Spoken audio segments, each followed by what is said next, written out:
শুভ সকাল। প্রতিদিনের pre market আপডেটে আপনাদের স্বাগত। সূচক 10.26 পয়েন্ট বা 0.20% বেড়ে 5,123 পয়েন্টে সম্পন্ন হয়।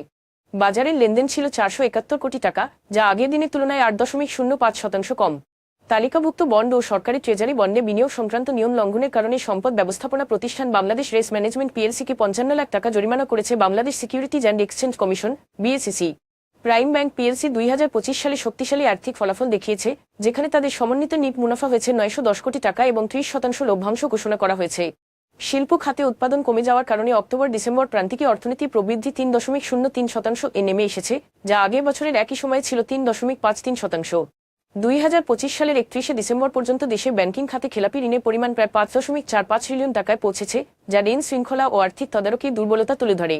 এ পর্যন্তই। বিকেলে আবারও আসছি শেয়ার বাজারের সর্বশেষ আপডেট নিয়ে। ধন্যবাদ।